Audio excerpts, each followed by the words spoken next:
Cowboys head into Pittsburgh, take one almost at the buzzer. You mean Monday morning football? Yeah, gosh. I admittedly did not stay up and watch the end of this one, but I did get to catch it this morning on the All 22. And the biggest takeaways, one, Steelers had that game. To give up that fourth down at the end has to hurt. They had chances all over.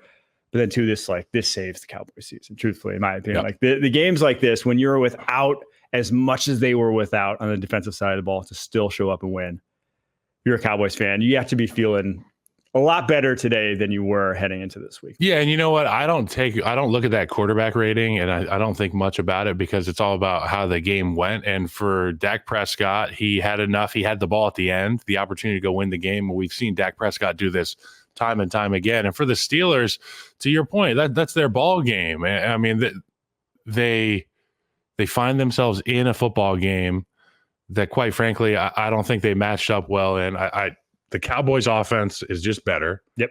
Dak Prescott is just a better quarterback.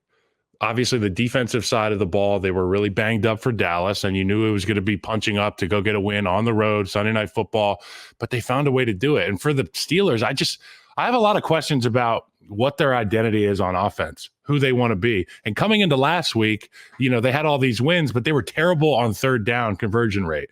And that tells me everything that I need to know about an offense. You have no rhythm. The defense can't get their wind back. And obviously, we love the Steelers defense. Steelers defense keeps them in football games, historically speaking. And obviously, they pissed down their leg at the end of the game. But when you've got an offense that can't sustain drives, you can't put points on the board most of the times you're out there, your defense is asked to do so much, and you're asked to hold up the entire game, and that takes a toll on you, and it just wasn't enough for the Steelers team. They didn't score enough points when it mattered. They didn't take advantage of opportunities, and the Cowboys, they had the ball last. It was one of these games, Mike. Well, two developing storylines for the Steelers here. Not only one, Fields, the bad Fields that every Bears fan warned you about, reared his head in this game. Yep. But also, he reared his head because George Pickens only played 34 offensive snaps. He was outsnapped by Calvin Austin and Van Jefferson in this game. Mike Tomlin tried to play coy and say post-game saying that they did it to try to keep him fresh. But Pickens was not giving 100% out there. He's got written on his face, always effing open. Well, let's prove it. The man was checked out at times in that second half. There was a play where he didn't even run a route that he was supposed to be on a play action. He's supposed to be running it over. He just walked off the line of scrimmage, and multiple other plays where he was in the progression and not going 100%. So the decision to cut his snap count back, I think, only amplified the unhappiness of whatever was going on with George Pickens internally. It was showing on the football field because 3 of 7 targets in that game, like he wanted to throw to him when he was out there. One he drops, some other ones he just was not. In my opinion, just having seen George Pickens a lot and watched him, because I think he's uber talented, one of the best receivers in the NFL. Silly talented. That was not George Pickens giving his all in that game. Yeah, I think they need so much to go right, not only from a scheme standpoint, from a I guess a performance standpoint, but you weigh into consideration the personalities that are in this locker room. And, and then you get Justin Fields getting hit under the chin. He comes out for a play. Kyle Allen comes in. My initial response is, oh, here comes Russell Wilson, because I've seen him on the sideline in his pads the entire game, the entire season, but he's inactive. And then you realize, why is he even in his shoulder pads? I know that's been covered a lot, but this team, they've got a lot of weird stuff.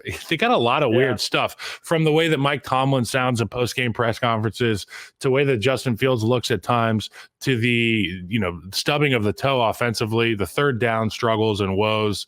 It's concerning. And we talked a lot of good stuff about the Pittsburgh Steelers at the beginning of the year, but this is kind of who they are. You know what I'm saying? This is who they are. We're going to have questions about George Pickens, I'm sure, 3 or 4 times throughout the course of the season, whether his effort was bad or his attitude was wrong. And unfortunately for the Steelers, that's your most talented guy on offense. You need him to be on the same page with your OC, with your head coach, with your quarterback, most importantly. Yeah, I think that's the thing. It's like, it's one thing if there were other guys out there that you even trusted at all, but like him not being your featured guy in the offense is leaving targets to guys you flat out don't want to leave targets for. Yep. As you throw into like Darnell Washington, and like, you know what? He looks like a left tackle running down the field. You know what his tape reminded me of when I was watching this morning? It reminds me of when you see those viral clips of like 8th graders who are 6'8"? Yep. And they just like move slower, Yep. but they're just like above everyone and kind of just, it's easy for them. That's what Darnell Washington looks like anytime he's out. The clip of the 7-foot 16-year-old playing in like Hungary or something, and nobody's really guarding him. I mean, that's what Darnell looks like. If we can find a way to get him to high point the football, he might be the best tight end that ever played. Yeah. All right. A couple more notes I had in my notebook here. One, Joey Porter versus CeeDee Lamb.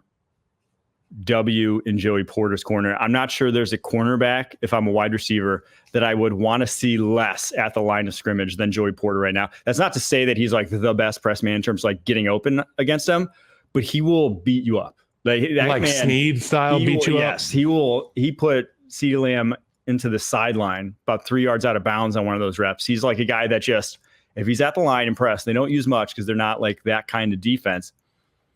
Chances are you're getting punched in the mouth, unfortunately. So Joey Porter won that matchup. I thought an underrated play from this game was Dante Jackson, the pick before the end of the half. And obviously from Dak's perspective, that was a terrible throw. But he goes right out of bounds. He had a runway.